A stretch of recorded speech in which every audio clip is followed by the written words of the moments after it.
Another season is upon us.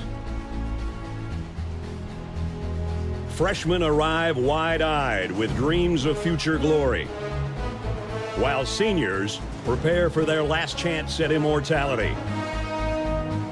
There are only a handful of these opportunities in a man's life, a handful of chances to distinguish yourself from the rest.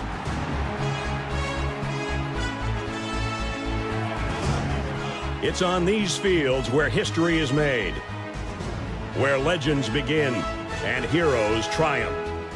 Traditions tell the story of what you represent, of those that forge the legacy you uphold. When you come charging out of the tunnel, 100,000 people will be watching your every move. How you respond to that pressure is what defines you. These are the moments that reveal your toughness, your determination, and your pride. The Roughnecks on the Sooner Schooner. Ralphie charging out of the gate. And Chief Osceola planting his spear.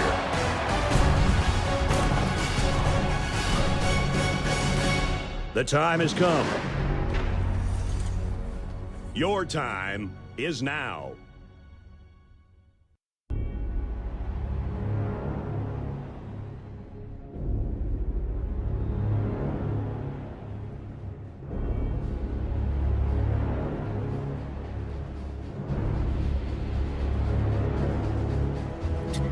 You know, Friday night lights, Saturday night lights, any kind of lights that involve a football game, it just means something different to me, man. And it feels so good to say this.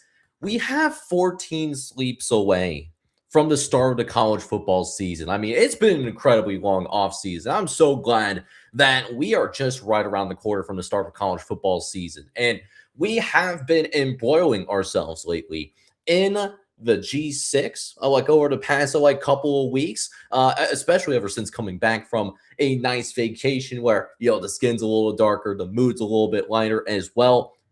But now that we've gone through the entirety of the G6, we have our very first power conference on deck here tonight. What the Red Zone apparatus believes is the fourth best conference in college football. That's going to be on deck here tonight. And we're going to go through all of these teams that make up this particular conference, give my record predictions, and ultimately what teams do I believe come from this conference that make the college football playoff, on top of who goes to that conference championship game at the end of the year. And it's so important in this context because now with the new CFP rules in place, if you are a power conference champion, it does not matter what you do in the regular season. If you make it to that conference championship game and you win that conference championship, you're going to be in no matter what. Those rules did change. So more importance on that conference championship game. But not just that as well.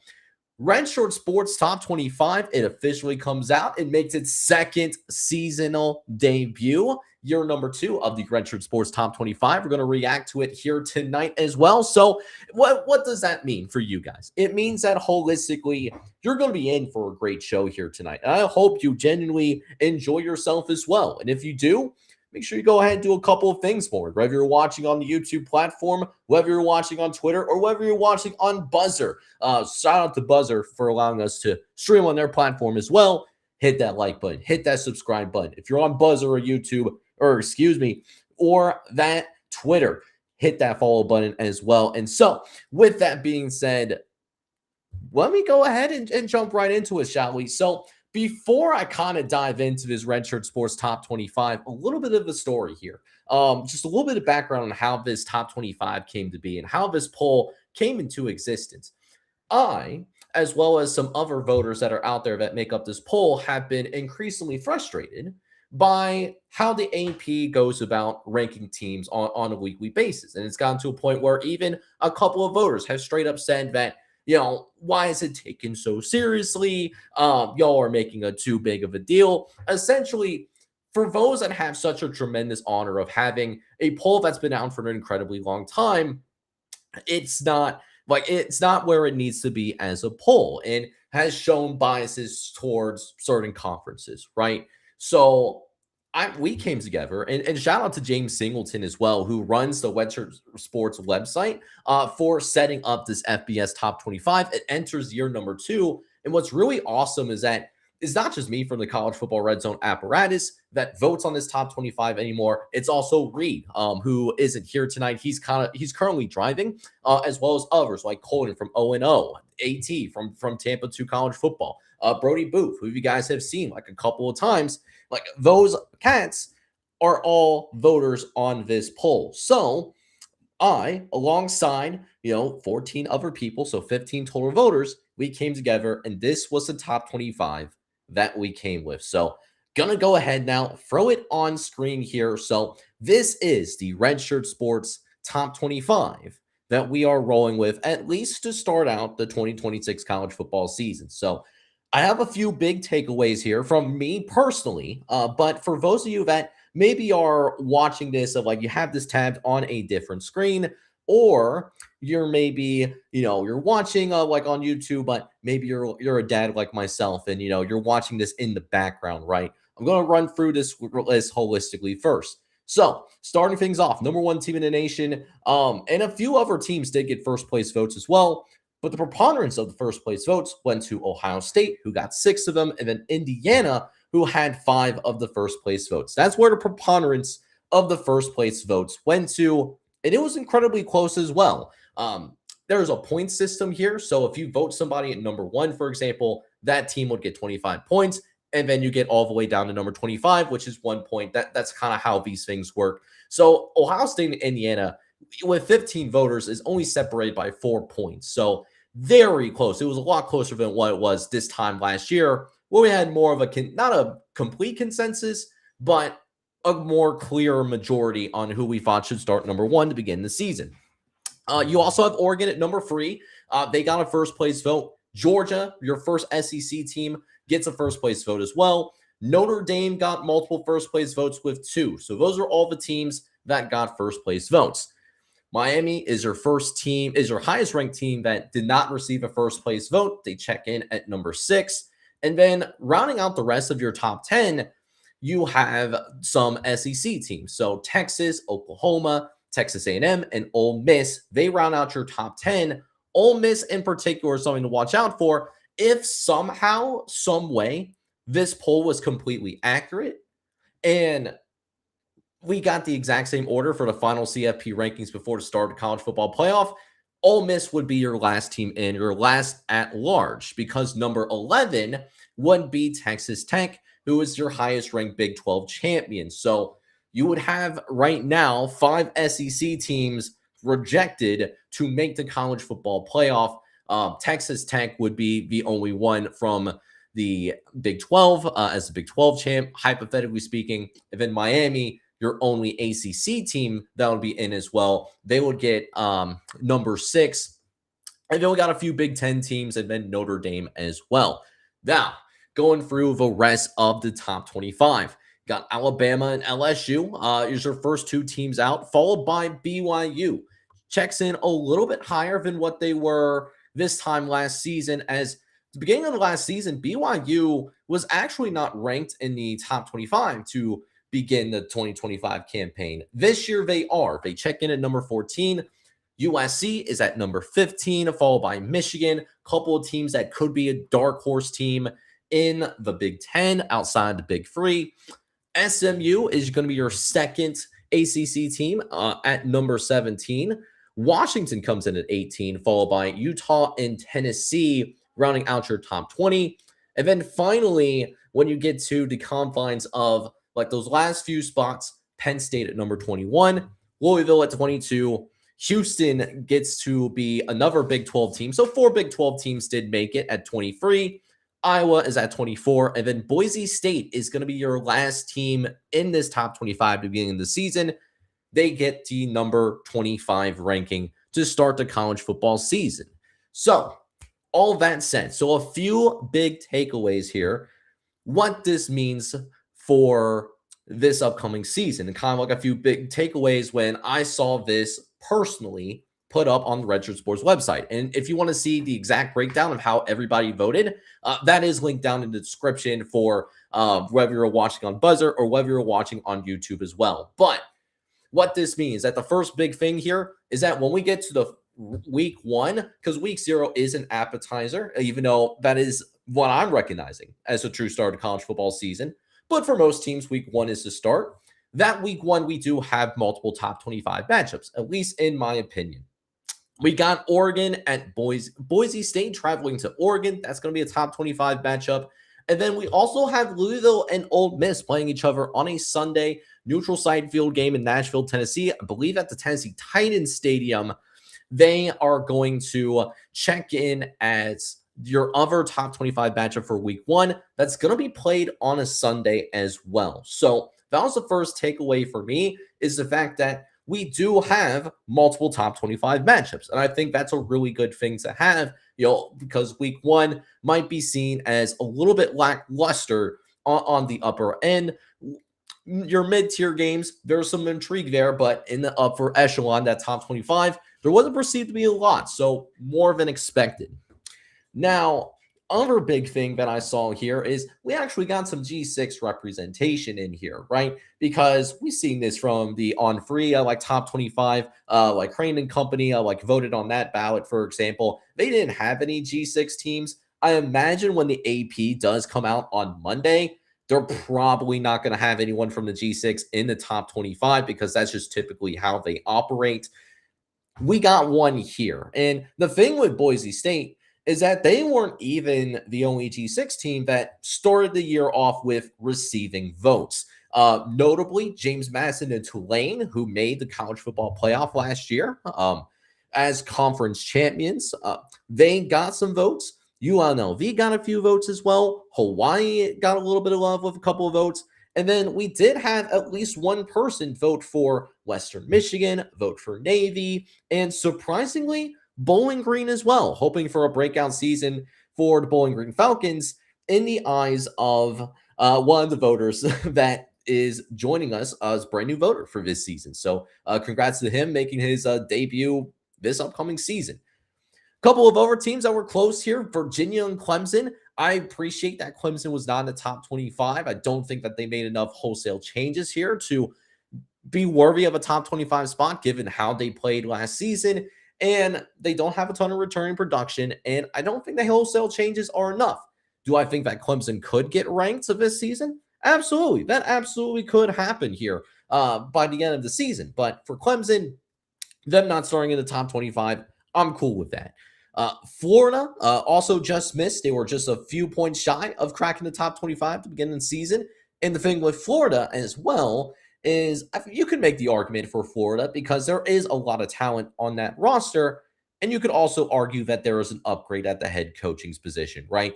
Going from Billy Napier, who didn't work out at Florida for obvious reasons, and is now rolling with John Summerall, who took Tulane to the college football playoff last year. So Florida just missed out. Arizona was also extremely close, led by Noah Fafita. Missouri is a team that I think could have had a legitimate argument as well at number 20 to get into his top 25. I like Austin Simmons. I think Eli Drinkwitz is a really good head coach, underrated, some would say. And then on top of that, they do have arguably the best running back in the country, Ahmad Hardy, who they're eventually going to get back, even if he doesn't play initially. Missouri doesn't really need him in September. They need him starting in October when the season really does pick up and you get into the meat of SEC playing. Then a couple of other Big 12 teams that did get serious consideration. TCU and Arizona State as well. They got some serious consideration as well in this top 25. So that's really what I'm looking at holistically here. And then really the last big takeaway that I had here is in regards to SMU. So as I mentioned before, SMU does come in ranked number 17 in the entire country. And here's what I will say about the SMU Mustangs. I definitely believe that they should have been ranked in the top 25. I have no problem with that at all. There is a 5-spot gap here between SMU and Louisville. Louisville is the next team here at number 22. You're going to find this out, I think, a little bit of a spoiler here when we do the ACC record predictions. We kind of been alluding to this throughout the course of the offseason. It's been Miami, and it's been everything, and it's everyone else in the ACC. So on the surface, how do I want to word this? So on the surface, as there is only a 5-spot gap here between SMU and Louisville. So on the surface, it doesn't seem like there really is truly that much of a gap here, right? But at the same time, here's the thing with the point system, right? So SMU got 130 points between the 15 people that voted on this ballot, right? Louisville had less than half of that. They only had 59. So on the surface, it doesn't look like that they necessarily had really a tremendous amount of separation between SMU and Louisville. But you really dive into it a little bit deeper, there actually is quite a bit of a gap between SMU and Louisville from a perceptional standpoint among the voters. And so my thing is if you want to make the argument that SMU is the second best team in the ACC, again, I don't really have an issue with that. I think they definitely belong in that second tier of teams within the ACC that could go to the ACC championship game if they perform well throughout the course of the season. Miami being obviously on their own as a tier 1, Miami being a team that not only could make it, but to be honest with you, they should make it to the ACC title game. I think we all agree from that perspective, right? My thing is, if based on this ranking, SMU, there is a clear gap perceptionally between SMU and Louisville. And I kind of view them on the same boat. So me personally, whether you want to have them ahead of Louisville or you rather have them behind Louisville, I would personally have SMU in that 21 through 25 range, right? So 17 did feel a little rich for me personally, but I don't have them problem like ranked at all. I think they should be in a similar spot as a Louisville, right? And being in that, because they're in that same kind of composite of teams, whether it's Louisville or whether it's Virginia or Clemson. That's also kind of a part of that second tier in the ACC as well, at least perceptually speaking. They should be in that similar range. I don't think that there is a clear gap identified yet. Now, can it play out to where SMU separates themselves and make it to the ACC title game? Absolutely. That could 100% happen when we get to that particular point in the season. But we just have to wait and see, right? So, listen, that is the Redshirt Sports Top 25 and a few other teams that did get some votes as well, some considerations of other P4 teams. So Vanderbilt got a few votes here as well. West Virginia actually got a few points, surprisingly. 1 point, one voter did vote Cal, number 25, and so did Illinois. Illinois did get a vote as well. Someone did vote them number 25 in the country, right? So again, if you want to see the entire breakout, that is going to be linked down in the description, so you can check out the full breakdown. And what's cool is that you could see kind of what like Reddit college football does, I believe, where you can see like how much of a discrepancy there is between an individual person's ballot and like the actual poll. So that is available on the Redshirt Sports website. So definitely encourage you to check that out if you wanted to do so. And then with that being said, I'm also curious to hear your thoughts as well. Who you believe maybe is a little bit too high, a little bit too low. Definitely like sound off for me down either in the live chat if you're watching this live, or if you're watching this after the fact, you want to leave a comment, either it be on Buzzer or whether it be on YouTube, wherever you're watching College Football Red Zone. Go ahead and do so as well. So I truly appreciate that. Now, with that being said, and I'm going to go ahead and take a minute, I'm going to get this off my screen. So that's going to come back here in a second.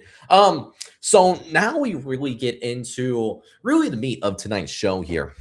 And that is going to be revealing who is, in fact, going to be the fourth best conference in college football, right? So we're going to go ahead and pull that bad boy up here now. So right now we have, in fact, revealed our most of the conferences. So we've revealed the pecking order for the entire G6, and it's not just my personal thoughts. This is the entire College Football Red Zone apparatus as well. We got together before starting this preseason preview season and gave our thoughts in terms of how do we perceive these conferences heading into this season. And so number 4 is going to, in fact, be the ACC. So perceived as the worst conference in the Power Four heading into this season. But that's not the worst thing in the world here, though, because I remember heading into last season, the Big 12 was actually perceived to be the chaos conference, right? Where it was, you could essentially put a random number generator behind each team, and whatever it ended up landing on, you would probably, you could absolutely see that happening. That was kind of the perception of the Big 12 last season. And outside of Miami, you have a fair number of teams here in the ACC that could make a run to Charlotte at the end of the year and make it to that ACC title game at the end of the season. And I remember like making this comment back when we were doing our spring previews as a group, and I kind of alluded to it as well personally over the course of the offseason, is that looking from like your second best team to like your 12th or 13th best team, but the power rating model, like the gap between the second to the 13th best team or like somewhere along those lines was about a touchdown. So there really wasn't that much of a gap between really the perceived top of this conference and maybe that lower middle class of the ACC. Now, is there's going to be a few teams here that you're going to look at and, probably would be a complete shocker if they made it to the ACC title game? Absolutely. And we're going to get to that in a split second. But first, before I go ahead and do that, let me go ahead and make some adjustments here on the beautiful, absolutely gorgeous Adobe Photoshop. So what's going on here? So as you guys can see, I am running this like solo mission all by myself. What will eventually happen though is, so everyone else in the chat, so Reed, Colton, Brody, I believe maybe, and then like AT as well, they all sent me their stuff. So when you see the Twitter graphic like come up tomorrow morning, you're gonna see their stuff on Twitter, right? So you're gonna see that like collective what's the word I'm looking for? Oh, you're gonna see like what the collective thinks of each team going into the season. You're gonna see that like play out like on Twitter tomorrow morning and on Buzzer as well. But for now, because it's just me, I'm just gonna focus on putting my stuff in, because micromanaging and putting multiple people's stuff in all by myself without any further explanation is gonna kill the vibes here. It's a little bit more like downtime than maybe what would make sense like in terms of a flow like set of things. But with that being said, we are going to start off at the bottom because there is 17 teams in the ACC. And so we're going to get through all 17 teams, just give my very high level thoughts because I have gone a little bit more in depth earlier in the springtime. And another caveat here as well before I get started. This is the only conference where you have different teams playing a different number of conference games, because what we've seen earlier in the offseason is that the ACC has adapted to, okay, we're going to go from an 8-game conference schedule to a 9-game conference schedule, which sounds great because, you're going to get a better level of competition. Typically is how this is played out, right? Here's the deal though, because they have 17 teams in the ACC, it literally mathematically does not work out to where everyone can play 9 conference games when you have 17 teams in the conference. So you do have a handful of teams here that do play 8 conference games. Most of the ACC does play 9 conference games. So I think if you really want to get the math to work, they're going to have to add one more team, which they're already at 17. So that's absolutely disgusting.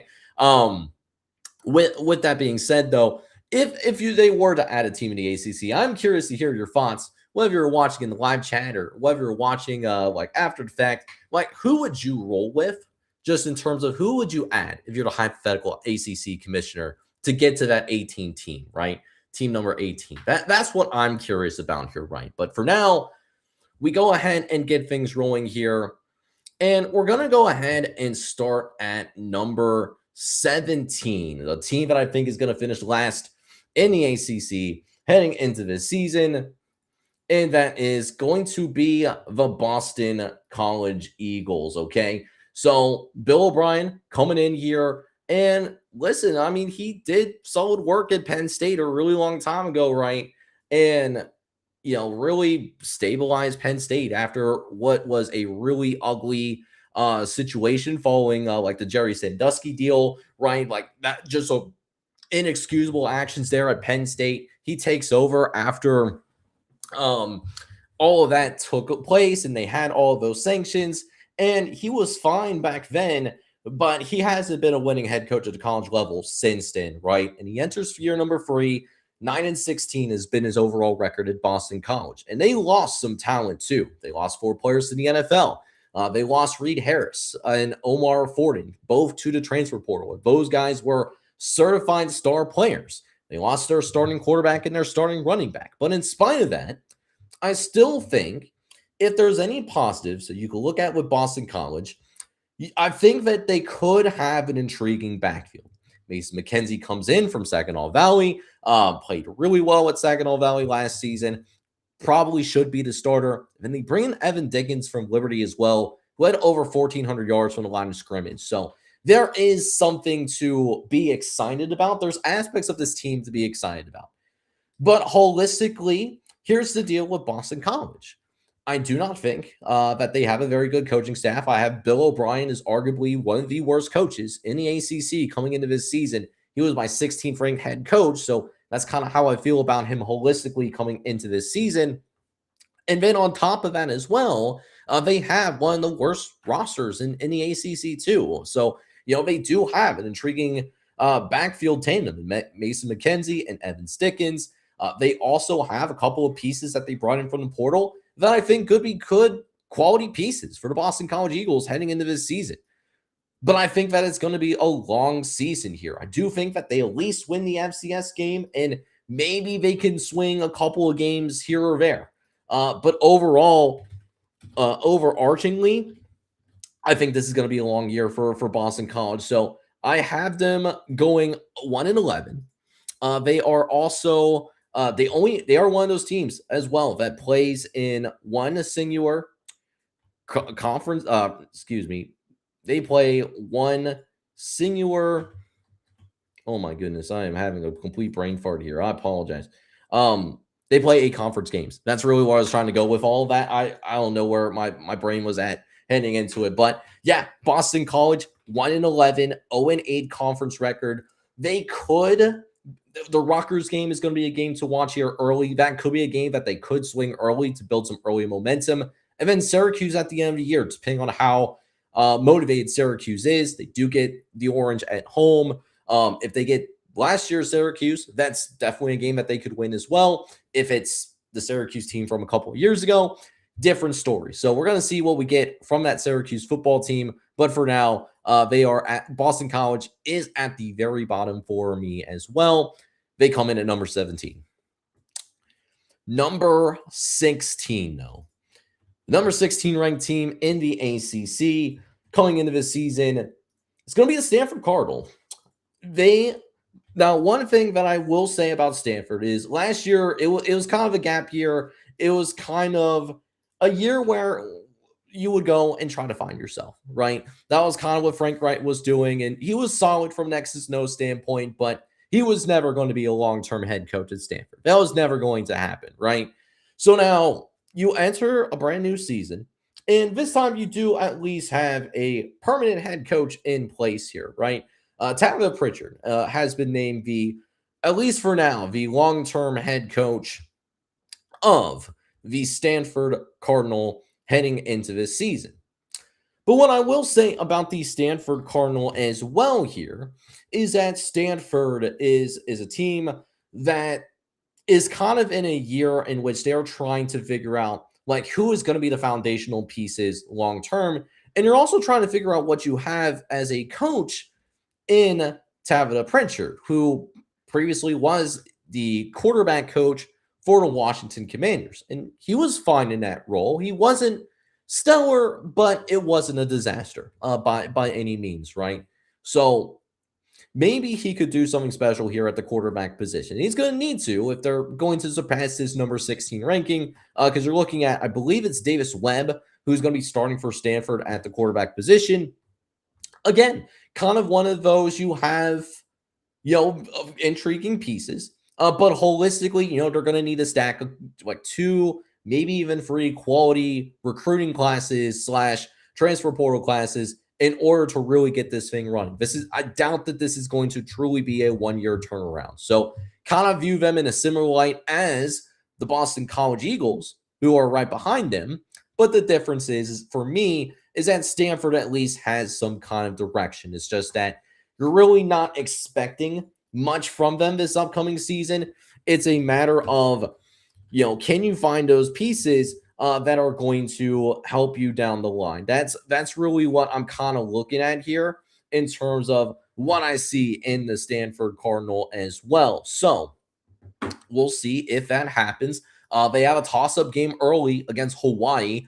This time it is at home, and I do think what's going to help Stanford is that they are going to be better at the line of scrimmage, so I think they win that game. They also host Elon in the middle of the season. I think they beat the FCS team, but don't see them really winning like very many games. They have one of the lower ceilings in this conference heading into the season, so 0-9, they win a couple of games in non-conference. You're kind of just trying to see what you have on your roster and then building off of that. More hope for 27 and beyond. Now at number 15. And oh boy, number 15. I already know I am going to start some fights with number 15 here. It's the California Bears. Now, before you go and run off to the comment section, and before you go ahead and run to maybe the replies, like on Twitter or on Buzzer, hear me out on this one real quick here. And this is why I'm not completely sold on this Cal football program. Holistically, this Cal program has a lot to prove because from a long-term perspective, Cal has been one of the worst programs in the Power Four. They hardly came in as a top 80 program organizationally in the country coming into this season. And you pair that up as well with an inexperienced head coach. I really like Toshua Pulley as a defensive coordinator. He obviously did special things at Cal as well from that particular perspective. Here's the thing. It's a rough-looking program right now. And on top of that, you also have an inexperienced head coach. And kind of what I've kind of ran across in the last 48 hours is this is kind of my P4 version of Texas State. Now, if you remember my comments as well about Texas State, is that they have a really exciting passing attack. They have a really exciting quarterback. They got pieces in the transfer portal that are going to help them tremendously in terms of offensive firepower. Chase Hendricks and Ian Strong, that's a very deadly duo. Dorian Thomas from New Mexico is a really nice add as well. And then you also tack in Adam Muhammad. Like, that's a very dangerous offensive attack from a skill player's position. What else do they have, though? In all honesty, I have concerns about the defense side of the ball. I have concerns about the line of scrimmage as well. So a team that has some flash and has some finesse, but there's not a ton of substance to this Cal football team.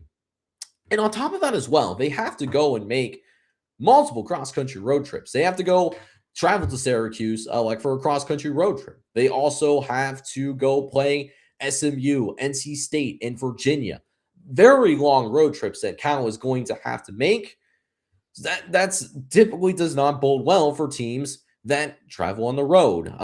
Teams that make those cross-country road trips typically do not perform well at all, right? So that's another thing that I'm looking at with this Cal football team. Now, I do think that they're going to win conference games. I think they'll win a couple of games here, but because of how I look at this schedule and how they're kind of the Texas State of the ACC. I think that this is a team that is going to be incredibly fun to watch and is going to create some incredible experiences for ACC After Dark, I guess. But in terms of them being able to repeat what they did last season, I actually think that they take a step back here because of that. And because of that reason, I have them at number 15. Now at number 14, getting ready to get into number 14 now. So this team was a little bit tougher for me to rank, to be honest with you, because I don't know what we're going to see. Or I don't know if we're going to see last year's version or are we going to see the version that happened 2 years ago. And so what I ended up landing on is I kind of landed towards the prior, right? I ended up landing towards them as my 14th team in the ACC heading into this season.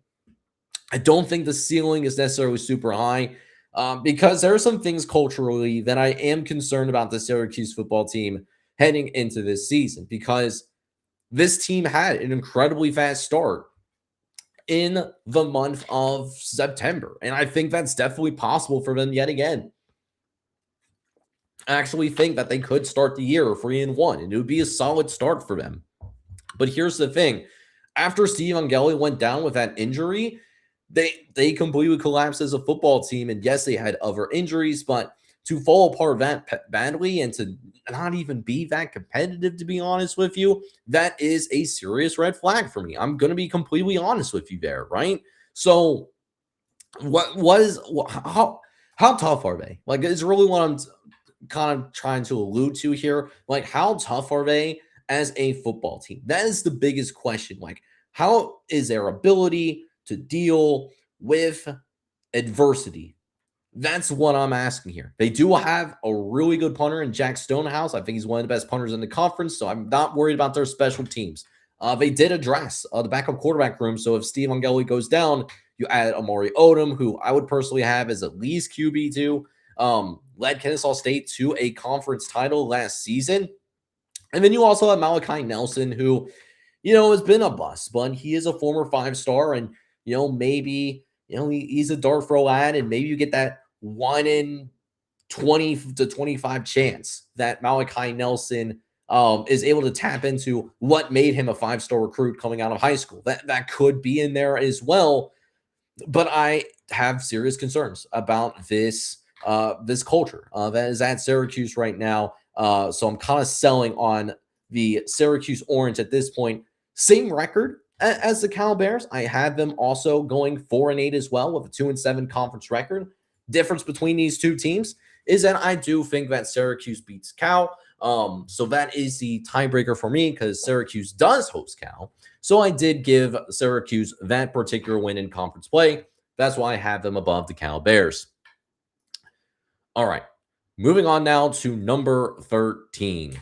And one quick caveat as well. How I'm ordering these teams is based upon winning percentage as well within conference play, because these teams do play like a different number of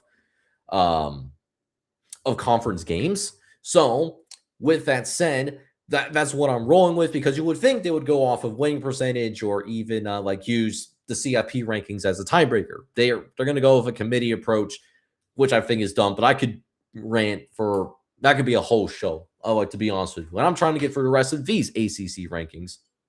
But number 13 is going to be North Carolina. And man, what a missed opportunity that North Carolina had last season, to be honest with you. I mean, I didn't think last season that they were this particularly uber talented football team.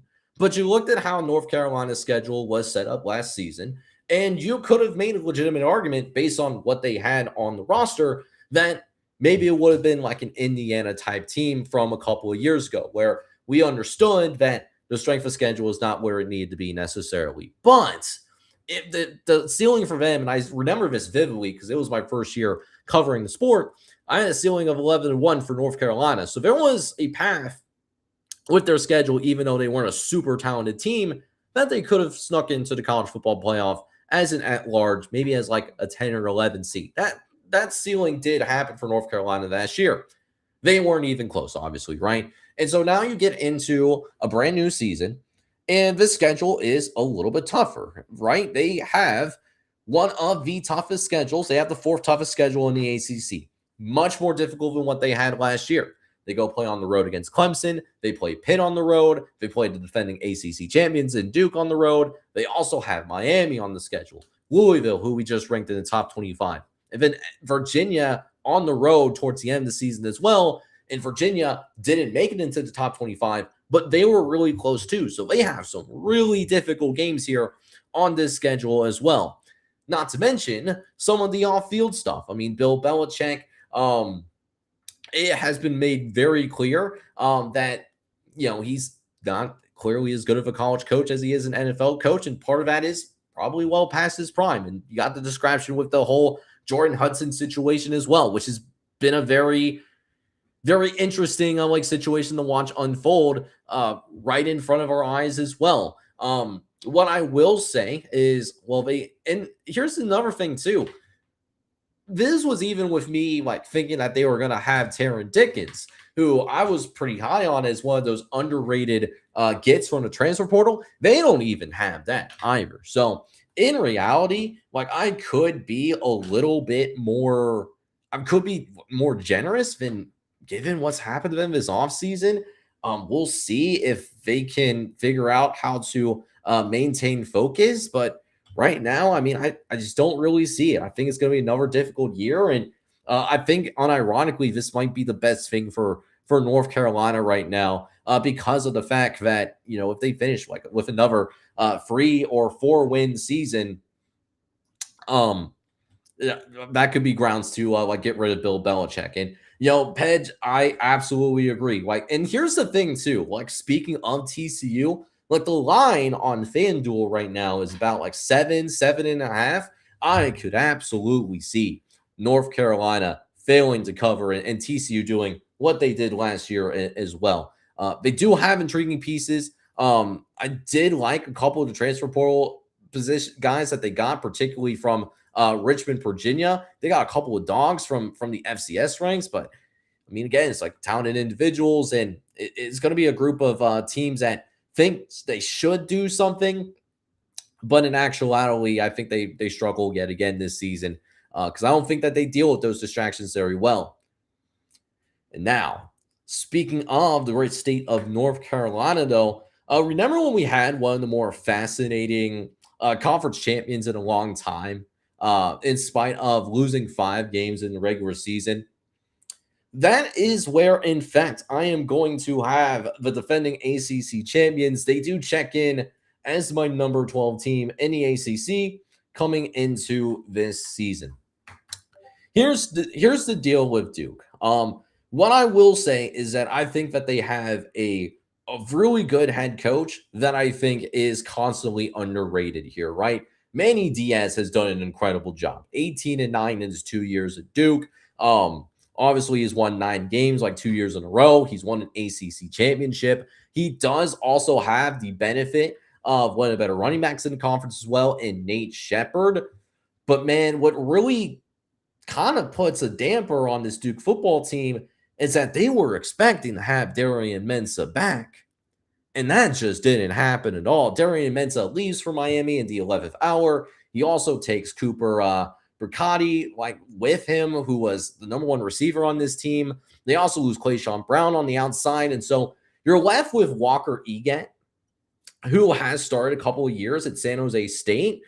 And you brought in a couple of fascinating pieces in Javon Nicholas and Gerard Richardson, but those are not the same caliber of receivers that they had last season. Not on the perimeter. So offensively, if Nate Shepherd can't replicate what he did last year, they're going to be in some deep trouble, heading into this season, right? That is kind of the reality. They also lost a couple of stars. I do think that they're going to be solid on the line of scrimmage. They are led by Justin Pickett on the offensive line, who's a third-team all-conference player. Same with Aaron Hall, who's a third-team all-ACC defensive lineman last year. So, in the trenches, I think that they're going to be fine, and special teams will be good. But, man, going from Darian Mensah, who's a top 5 quarterback in the country heading into this season, to Walker Eget, yeah, that's going to lead to a little bit of a drop-off here. And so because we have that drop-off, I obviously am going to have them take a little bit of a step back. So they are going to finish ahead of North Carolina. This is the first team that we do have that actually does win 3 conference games. They get to 3-6. And I think they narrowly miss out on bowl eligibility unless there's obviously not enough bowl eligible teams. Duke is going to be 5-7, at least in my opinion. I do think that there is a ceiling where there's a rally around the flag and Walker Eget has a breakout season. This could be a 10-win team, and they could make it to the ACC title game. This is really the start of that group where maybe in a best-case scenario, Duke could make a run at it to Charlotte. That is where that starts, is Duke is on the very, very low end of that here, right? So with that said, we're going to go ahead and move ourselves on to number 11. So what is number 11? A number team that was a really pleasant surprise last season. And that's going to be the Demon Deacons of Lake Forest. So first and foremost, Justin Dicker. He coached his butt off last year, man. I'm gonna just let y'all know straight up, like he was not playing around at all last year. He did incredible work at Wake Forest last fall. A team that did not have very high expectations heading into the season, and yet in spite of that, they were able to parlay that into a 9-win season. They went 9-4. They end up winning a bowl game at the end of the year as well. And I think that there is a sneaky good secondary that's going to be in place here. They do end up like bringing back, for example, Nick Anderson, who quietly is probably one of the best safeties in this conference. First team All ACC. Haven't really seen a ton of people talk about it though. Same thing with Karen Prunty, who is going to be rolling in as a 13 corner. So I think this secondary, I think there's a really good secondary. I think there's a strength of this team. Here's the thing, though. They lost their best offensive player in Damon Claiborne. They did also add like Gio Lopez, which I have some questions on as well. And then their offensive line, like they got gutted in the trenches. So I am worried about their offensive line play and then losing their best interior defensive lineman as well. And a top wide receiver in Chris Barnes too. So like there's a lot of pieces from last year that are no longer on this team. Now, I thought they replicated okay. On Davis intrigues me. They add a few other pieces as well. But I think they're going to struggle a little bit in the trenches. And while I do have a tremendous amount of respect for Jake Dicker, I do think that this is the type of season where you do see a little bit of a fall off and they kind of take some of that step back, which it's still a solid season. This is the first team on this ACC like record predictions that I actually do have going to a bowl game. I do actually have them going 6-6. They're going to win a few games in conference play as well. They're going to be a bowl eligible football team. They're going to get there. It just might not look as pretty as what it did last season. And now we get into the top 10. The top 10 in the ACC. So, first, let me go ahead and take a drink. We're almost halfway there.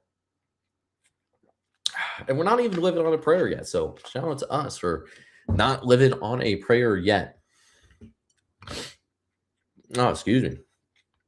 Okay, so number 10 now.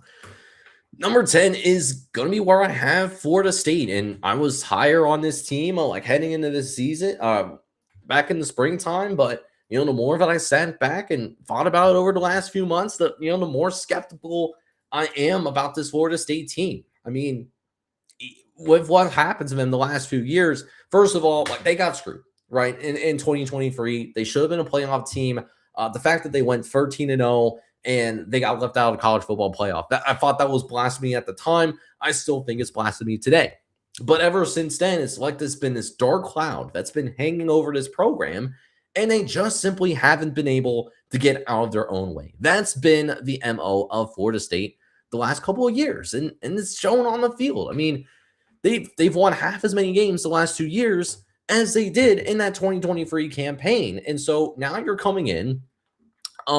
This is your 7th year, and you feel like you're in for another reboot, and you added a lot of pieces from the transfer portal, and I think there's some good pieces here. Matter of fact, I think holistically, this roster is actually better than what they had last season. But at the same time, it just comes down to this. Kind of the same thing with Syracuse earlier, with the only exception being that I have more faith in the roster talent here than Syracuse. How mentally tough are you in your ability to deal with adversity? That's the thing with Florida State here. And I'm just not as sold on it as what I was if I was going to make this video or do this live stream 5-6 months ago. That's just where I'm at with Florida State right now. And so I do think that there is improvement. I think that they're going to win more than 5 games over the course of the season. There will be improvement, but I don't think the improvement is significant. I think that it's going to be, kind of like in the eyes of just like for most programs, like it's 6-6. It's an okay year. Nothing to really write home about, but it's not considered a disaster.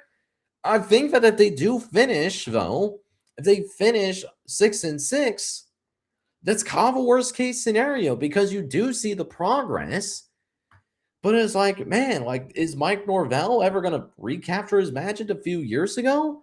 Like, it puts the Florida State brass in a really tough spot if this 6-6 type of season does happen here. And like, they got some tough games early on too. They play SMU early in the year, and they play Alabama on the road, and they're going to be looking for their get back after what Florida State did to Alabama last season. So that is going to be kind of what I'm looking at there, is kind of questioning that mental toughness, albeit there is more talent overall on this roster, though. But now we officially get into this top half. And now let's go ahead and dive into who I kind of have in the top half. And at number 9, that is where I'm going to have the Georgia Tech Yellow Jackets checking in. And let me say this about Brent Key now. Brent Key has done a really nice job of really elevating this program over the course of his time in Atlanta. And it's kind of shown that Georgia Tech is one of those sleeping giants in terms of being able to like win here. And I think that they could have consistent success here. Here's the thing, though. Even though they have elevated from a talent acquisition standpoint, Brent Key has definitely proven himself as a head coach as well. They have to replace 5 NFL players. They also lose one of their better wide receivers in Isaiah Canyon to the transfer portal. And yes, they added like a Jalen Mbakwe, but is that going to be enough on the outside, especially when you're going to have an inexperienced quarterback in not Fernando Mendoza? Oh, no, I'm talking about his little brother, Alberto Mendoza. And if Alberto Mendoza ends up being like 80 to 90% of what his big brother was last season, this team is going to have an incredibly high ceiling, and they're going to be playing in Atlanta. And I do think that one of the calling cards for this Georgia Tech team, they're going to have one of the best special team operations in this conference. Aiden Burr comes back, and he was one of the best kickers in the ACC last year. First team all ACC he was. So you're replacing multiple NFL players. You're also replacing your starting quarterback as well. And here's another thing about Georgia Tech. They just have a tougher schedule. They have the 3rd toughest schedule in the ACC. And it's not even just that they got to go play against the likes of Virginia Tech on the road, who's much improved, as well as Pitt, Louisville, and Clemson, who are, teams that I have a tremendous amount of respect for. I haven't even revealed any of those teams yet. You also have to top it off by playing Georgia at the very end of the season, who you saw from that Redshirt Sports top 25. That's a top 5 team in the entire country, okay? That's what I'm looking at with Georgia Tech. So tougher schedule, got some transition at key positions. Still, I think this is going to be a bowl-eligible football team. I absolutely believe that Georgia Tech, like, they aren't going to go anywhere necessarily from that aspect. They're going to go bowling yet again. I do think, though, that this is going to be a little bit of a step back year for Georgia Tech. I think that they go 500 in conference play. They do win 4 ACC games, and then in a non-conference, they beat Colorado. They also beat Mercer as well, and Mercer is going to be breaking in a brand new head coach as well. And so Georgia Tech gets to a bowl eligibility once again, but a little bit of a transition year because of that. 6-6 is what I'm going to have on Georgia Tech. Now for number 8. Number 8 for me is a team that I think definitely has some intrigue, and it's a team that I think is going to be like a fun team to watch this upcoming season. It is going to be the NC State Wolfpack. I do think a couple of things that are working in NC State's direction, right? I do think that NC State is going to be working with a really they have a really underrated head coach here in Dave Dorian, who's done a nice job with N State ever since leaving about a decade ago to take the head coaching job. Was previously coaching at Northern Illinois, right? And then I think that they also have one of the most fun quarterbacks as well in this conference, CJ Bailey. Man, CJ Bailey, if you haven't watched CJ Bailey play somehow, please do so. CJ Bailey is so fun to watch, dude. The problem that I have with NC State and why I don't have them really in my top 5, or I guess kind of close to my top 5, is that I look at NC State and my thing about them is they lost so many pieces. I'm really worried about that supporting cast around CJ Bailey. I mean, multiple guys left for the NFL. Their starting tailback left in the portal. Their 2 top receivers left in the portal. They also lost an offensive lineman, a really good offensive lineman in Jacarius Peak, who was guarding CJ Bailey's backside as well. So they added a few pieces in the portal. I like Victor Snow. I like a couple of pieces that they added on the defensive side of the ball. And I think Dave Dorian, as I mentioned, I think he's a solid head coach. Not a liquid, not a gas Ivor, but it's a solid head coach. And defensively, they're also anchored by Caden Forham, who's one of the best linebackers in the ACC, in my opinion. But because of that, I do think that, it's going to be the type of team that, albeit they're going to be maybe one of the most entertaining teams to watch this upcoming season within this conference because of CJ Bailey, I don't know if that translates to a lot of wins necessarily either. So for NC State, this is the first team that I do have finishing above 500 in conference play. They finished 5-4 in conference play. For that reason, this is a 7-5 football team. And originally I had them going 8-4. If this game was still going to be taking place in Brazil, I would definitely subscribe to the idea of them being 8-4. And I think that is actually a conference game this year as well. But again, because that game got moved to Virginia's campus, and I think that NC State organizationally is a better program than Virginia, I do think that Virginia obviously is the better football team. And I think because they're going to be at home, I don't think NC State can necessarily overcome that either. So NC State got them going 7-5 with a 5-core conference record.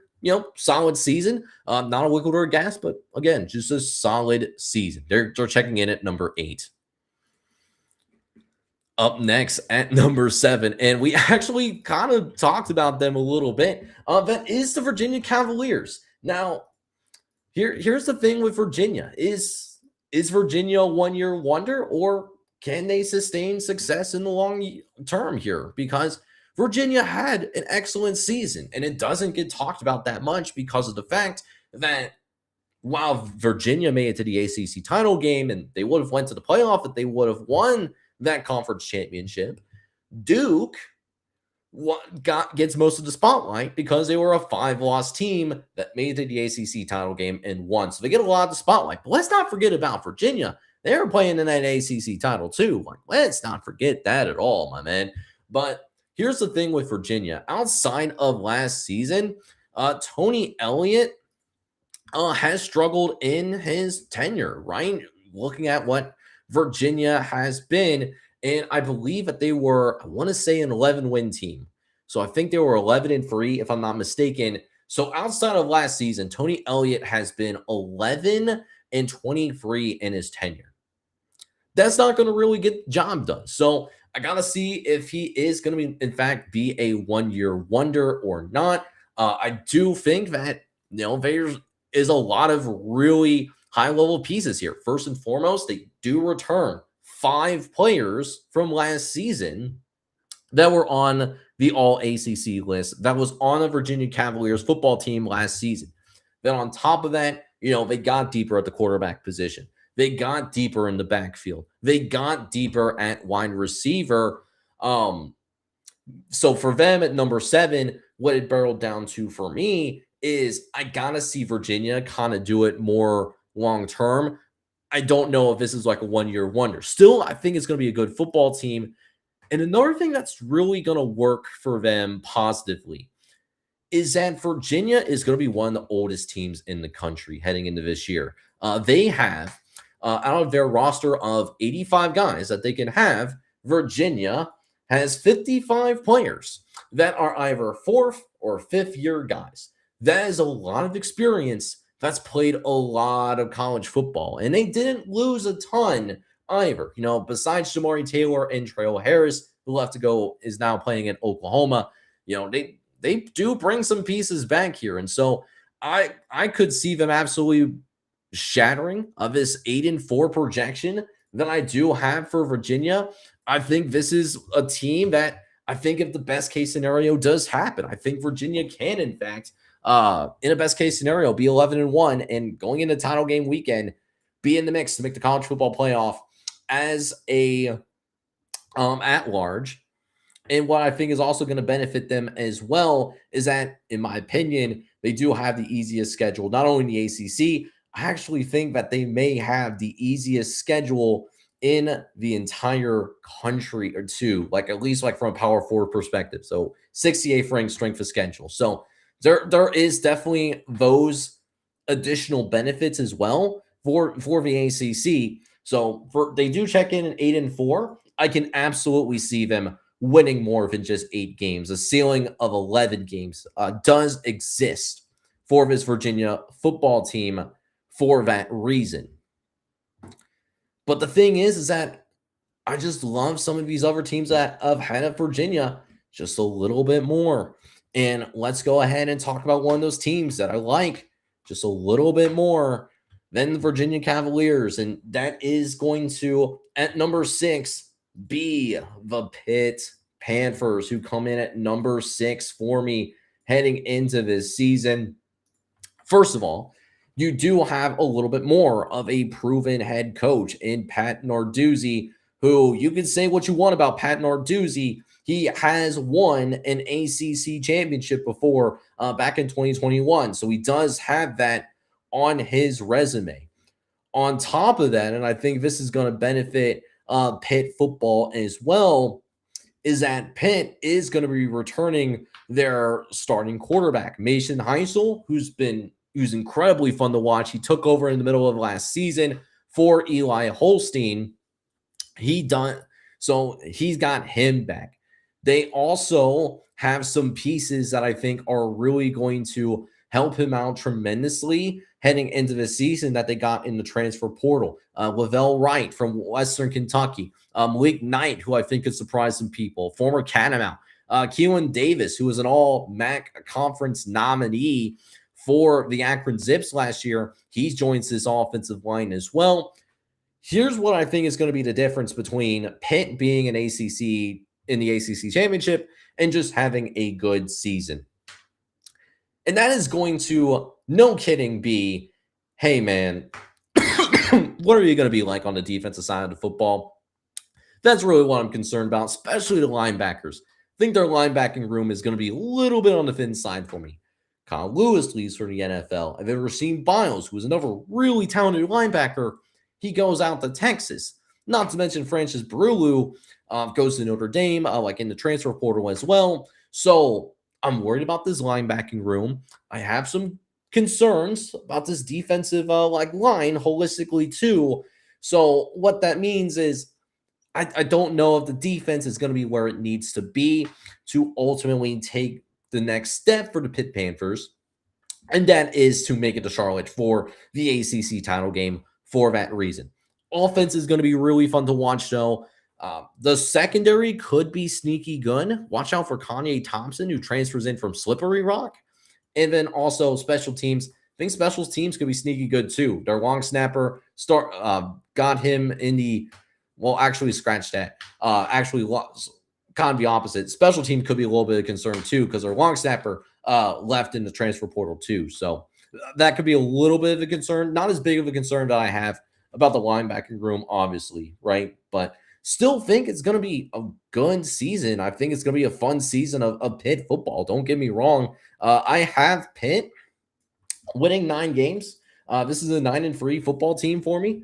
Going 9-3. All of their losses, I think, do come in conference play here, though. So when you get into like the non-conference, I think they handle business against Miami of Ohio to start the year. Same with UCF. Same with Bucknell as well. Strength of schedule is okay too.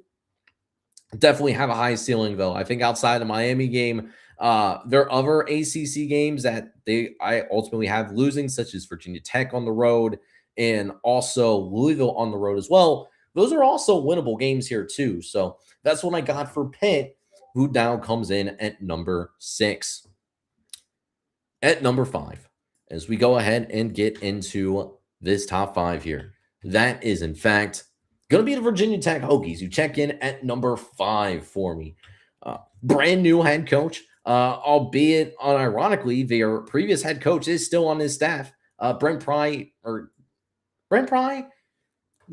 I might be thinking of somebody else, but anyways, he's back as a defensive coordinator. But in comes James Franklin, who takes over as the new head coach of the Virginia Tech Hokies. And let me just say this off the top: James Franklin should not have been fired from Penn State. I think that was a mistake, even though I understand that he did not win enough of the big games. But they took a really big risk, and they're going to need Matt Campbell to at least be at the same level that James Franklin has had them for a really long time, if not better, for that to work out. So it's a bold strategy, Cotton. We'll see if it works out for him. But I'm going to say this, like, he is a heck of a football coach, and I think we're going to see an immediate turnaround here to the point where we do see this Virginia Tech football team compete and be in the mix to make it to the ACC title game. And I'll say this as well about this Virginia Tech squad heading into this upcoming season. Man, he brought his really nice toys, some of his really nice toys, with him from Penn State, unironically. Eve Grunkmeyer, who started in the second half of the season last year. He is at Virginia Tech now, so got some starting experience there. Luke Reynolds, who I think is a starting caliber tight end, like in the Power 4, he comes there as well. Quayshawn Brown, you got from Duke too, and then you also tack in a few pieces from the G6 I think could contribute right away. Bill Davis from Louisiana, and some couple really nice corners such as Cam Chadwick and Jaquez White too, and Kamari Copeland, who was right there in the trenches. And what was a difficult year last season? Kamari Copeland is back. He was one of the best players on Virginia Tech last year. He was a third-team All-ACC guy. So I do think that the roster is a little bit better, but most importantly, their head coaching is better. Now, is that going to parlay to them going to Charlotte right away? I don't think so. I think a ceiling is there, once again, that they could, in fact, be one of those teams that does, in fact, make it to Charlotte. Again, I mean, I feel that about a dozen teams in the ACC, to be honest with you.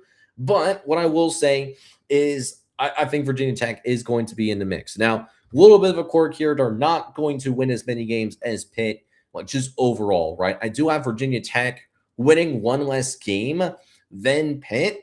But why I have Virginia Tech ahead of Pitt is because of those tiebreakers, right? So Virginia Tech and Pitt are both going to be 6-3.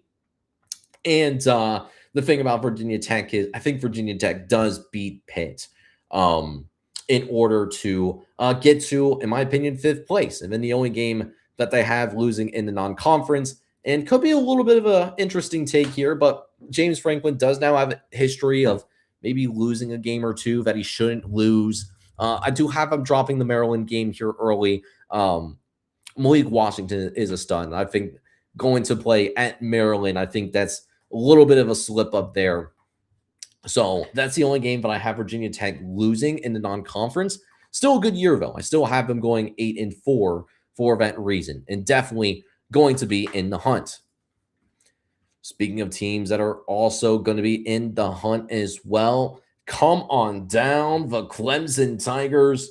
The Clemson Tigers come in as my 4th ranked team in the ACC, or at least team that I project to finish 4th place in the ACC this season. Now, I kind of dogged on Clemson earlier, where I imagine that Clemson is going to be ranked by the AP poll.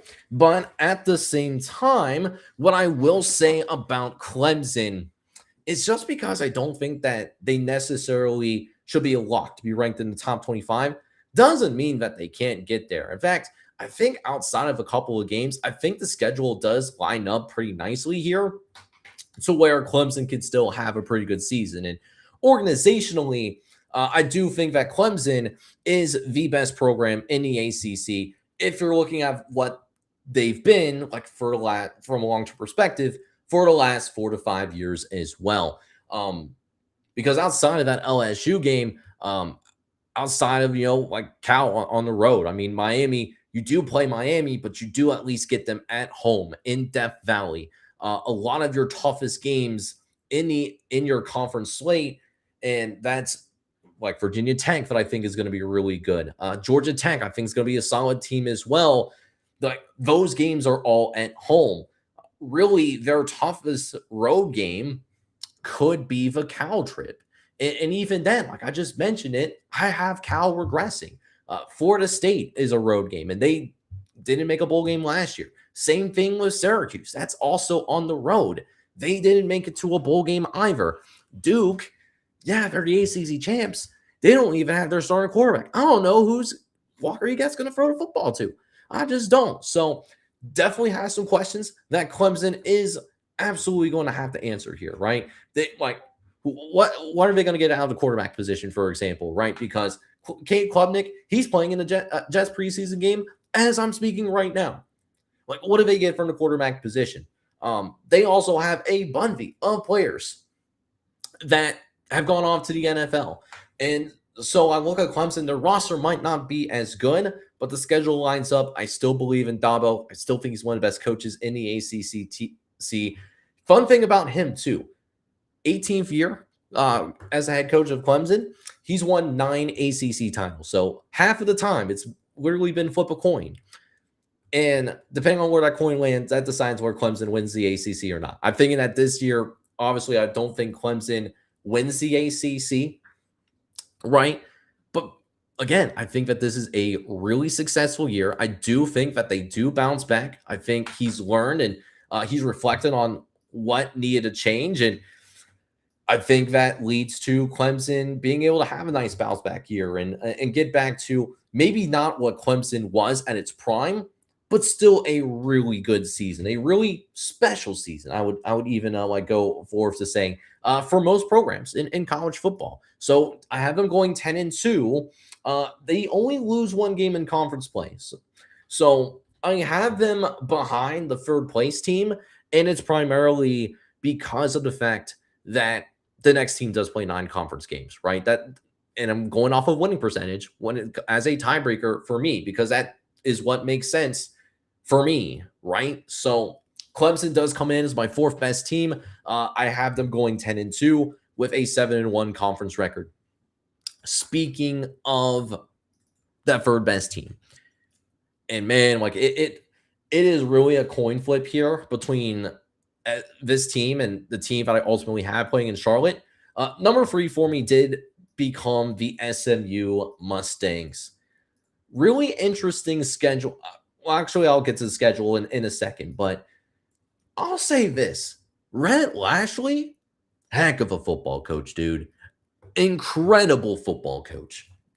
Rhett Lashley, I think, is the best head coach in the ACC outside of Dabo Swinney. Yep, I think he's the 2nd best head coach in this conference, because look at what he has done since he's joined the ACC. He's been in the ACC for 5 minutes.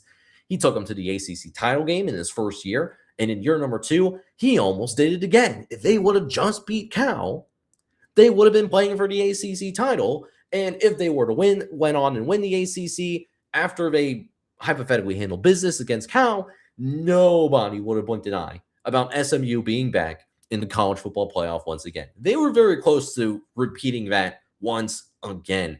And now here we are going into 2026. I think that they're going to be in a position once again. Now, they do lose their offensive coordinator. Casey Woods, he took the head coaching job at Missouri State. And I'm so happy for Casey Woods getting an opportunity to be a head coach. I think he's going to, maybe won't show right away, But I think long-term, Missouri State is going to be in a good spot.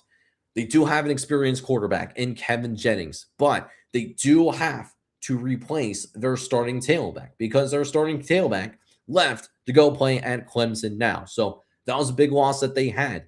Other than that, though, like really isn't a ton of wholesale changes here. PJ Williams is back. I think the offensive line is going to be good. We know what Kevin Jennings has been. Yannick Smith, I think, is going to be a fun watch as well. Transfers in from East Carolina.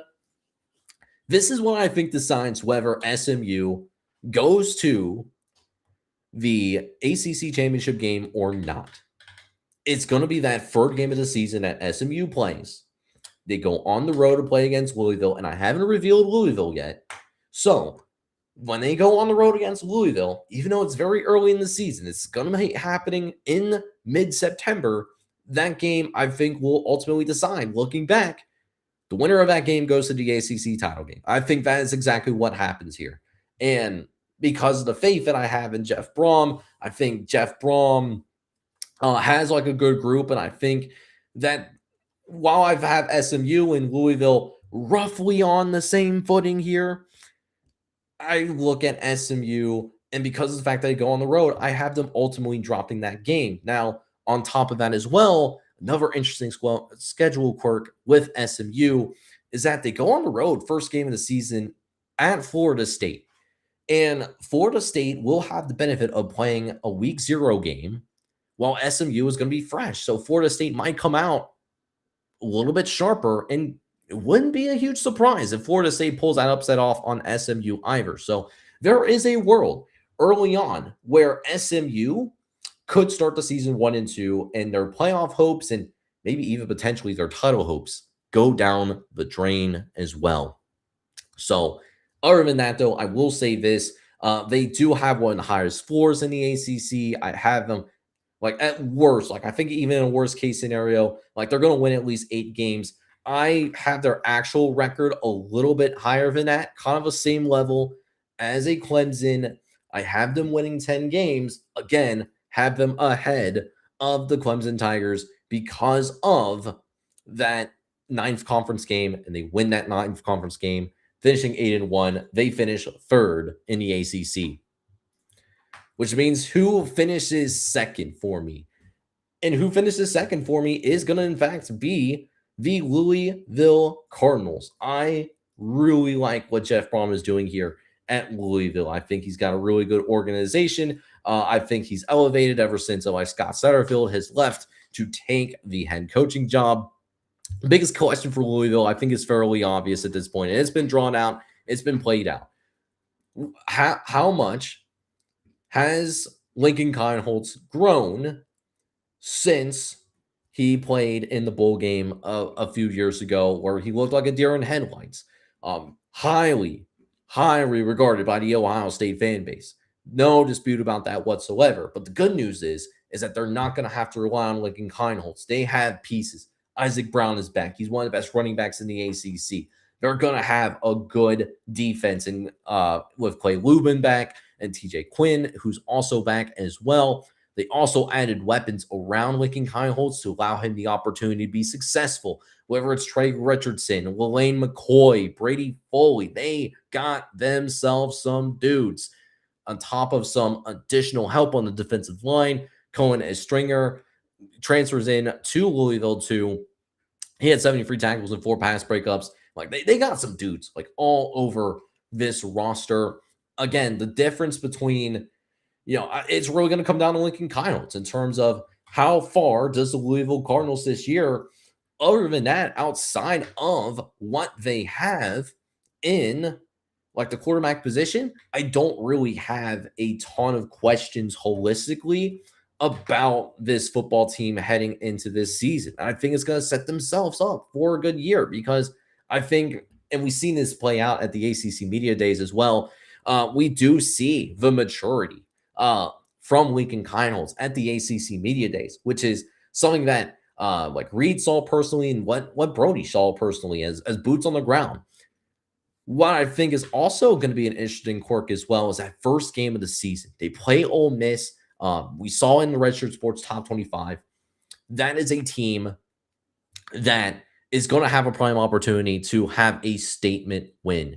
And if they can find a way to beat Ole Miss, and I think that game is a toss-up. And remember, Pete Golding, who I did give a little bit of a benefit of the doubt in my SEC head coaching rankings, he doesn't want to be a head coach necessarily either. So does that play itself out a little bit? Because other than that Ole Miss game, I genuinely think that they could win all of these other games that are on their schedule. They have the benefit of SMU at home. They have the benefit of they really avoid Clemson. They avoid Miami. You do have SMU, but here's the thing with SMU. You get them at home once again. Virginia Tech is not on this schedule. Penn is on this schedule, but you have them at home. And then Virginia is not on this schedule either. NC State, probably going to be your most adverse challenge, but I have them ranked number 8. You have them on the road. That's going to be your toughest game and maybe the biggest challenge over the course of the whole season. But with that said, I do have Louisville as my second best team. I do have them playing in Charlotte, but they're not going to beat the team that I think is like, it's hard to I don't love the idea that everyone else is pulling for this team, but sometimes if you want to be a contrarian, it actually does have to make sense, and it just simply doesn't make sense to be a contrarian in this situation. I do have the Miami Hurricanes as my ACC champions. I mean, what can I say? This is a Mario Cristobal team that's figured out how to win in November and into December as well. They had to go on a run in order to make it to the college football playoff in the first place, and they did. And then once they got there, they were a mean machine. And this year, it sets up pretty nicely for them to make another run. They have one of the weaker strength of schedules in the ACC this year. They got 2 really pivotal games that I think really does determine not only whether they make it to Charlotte, but huge playoff implications as well. They play they play Clemson on the road. They also play Notre Dame on the road too. That's another thing about this Miami Hurricanes team. I think holistically, they're probably going to drop one of those 2 games. I think that's what I would imagine here, right? But they are capable of winning every single game on their schedule. I think they do split one of those 2 games. And then the other 10 games on their schedule, beyond the Clemson game and beyond the Notre Dame game, they should be heavily favored in all of those other games. Now, thing with Miami, biggest question for them is not even about the roster. The roster is fantastic. Darian Mensah is one of the best quarterbacks in the country. Malachi Toney is back, and Mark Fletcher is also back as well. They have stars all over the field. I'm not worried about any of that. I'm worried about whatever complacency sets in, because we've seen this last year. Even though Miami made it to the national title game and almost made it and won the national championship last year, they did have a couple of games, the Louisville game and the SMU game too, where they really should have won those games, and they didn't. So how do you avoid that aspect of it? That's really what I'm curious about, and that's going to be the biggest thing that stops Miami not only from winning their very first ACC championship, because somehow they not only haven't won the ACC since joining this conference from the Big East, they've never even been to the ACC title game either. It's basically themselves. If they can get out of their own way and play a focused, good brand of football over a course of 12 weeks, they're going to be in the ACC championship, and they're going to win the ACC too. And so not only are they going to do those 2 things, I do think that Miami, on top of obviously winning the ACC, because I had them at number 1, I also have them on top of that going to the college football playoff. So I do have them as a one big league, but I think Miami has many of the tools necessary to try to make another deep run at a national championship. And Miami is going to be one of those teams where, if they end up winning the national championship at the end of the year, I would not be completely surprised whatsoever. So, quick recap here and what I have in terms of my full ACC ranking. So, Miami is at number 1. They win the ACC. Louisville comes in at number 2. They make it to Charlotte, play in the ACC title game, lose to Miami. And then you got SMU at 3, Clemson at 4, Virginia Tech at 5, Pitt at 6, Virginia at 7, North Carolina State at 8, Georgia Tech and Florida State rounding out your top 10 as 6 and 6 teams. Wake Forest also gets in at number 11, so 11 bowl teams. And then this is what I have for the non-bowl teams in the ACC. Duke is the closest with 5 wins. North Carolina, Syracuse, and Cal with 4. Syracuse with a couple. And then Boston College outside of their FCS matchup as well. They don't win any other games outside of their FCS matchup. They are going to finish 1-11. And we might be looking at a different head coach out there in Boston, right? So that is my full ACC rankings. And here's the thing as well. So I did receive like inputs from the others. So Reed's, Colden's, and Brody's, or like AT. Like I'm getting them mixed up. I still had that. I still got that vacation brain. So I apologize for that. You're gonna see their predictions when I put out the Twitter graphic tomorrow. Sometime tomorrow morning. So definitely keep an eye out for that as well. But in the meantime, thank you guys so much for tuning into this show. I told you that we were going to have some fun on the show here tonight, and we did. As next week, we are going to have those free live shows once again. So Sunday at 12:30, and then Wednesday and Friday night at 8 p.m. Eastern. We're gonna get into that battle rhythm as the season continues to unfold. But for now, I'm going to go ahead and get ready to sign off. Let me know either in the live chat or in the comments section below, like who you think I have a little bit too high, who you think I have a little bit too low. Definitely let me know in the comments below or in the live chat. But in the meantime, this is Jake from College Football Red Zone signing off. Hoping you guys are all out there having a good one. Take care.